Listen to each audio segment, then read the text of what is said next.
Today we're going to look at tables and charts. As we examine expressions and equations throughout the year, we'll be using lots of tables and charts, so I want to make sure that you're comfortable with them. Every time we're given an expression or an equation, we'll be able to evaluate those expressions or equations.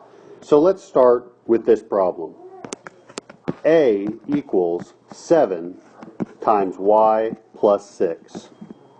We're going to look at two different ways to represent the results. The first is a chart.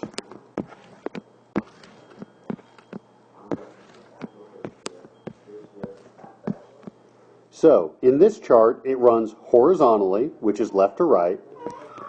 The top bar represents values of y, and the bottom bar represents the result, or in this case, values of a. The top bar for y is going to give you the values that we are looking for. In this case, we'll be looking for the values of 1, 2, 3, and 4. To find these results, what we have to do is plug our value for y out of our chart into our y in our equation. So to find the value of y equals 1, we'll plug it in. A equals 7 parentheses 1 plus 6 end parentheses. Continue solving, we get 7 times 7, or in this case 49. So the value of A for our chart where y equals 1 is 49. If we continue this for the remaining values, we can just plug them in. 7 times 2 plus 6 gives us 7 times 8, or in this case, 56. If we continue in this manner, we'll discover that the remaining values are 63 and 70. Now let's look at a different type of chart. We'll work with the same problem. A equals 7 times y plus 6. For our new chart, I'm going to draw what looks like a large T.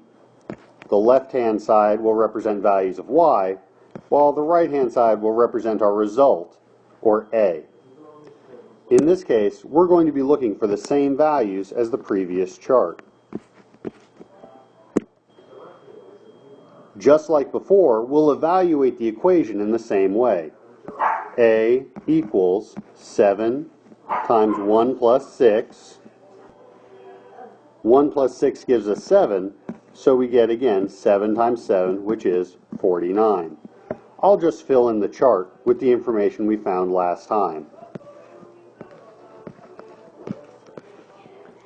So, some names that you've seen for this before might be a T-chart because of its shape, an in and out table, or an input-output table. All of these names are, in fact, equally correct. In general, I will refer to these types of charts as T-charts in this class.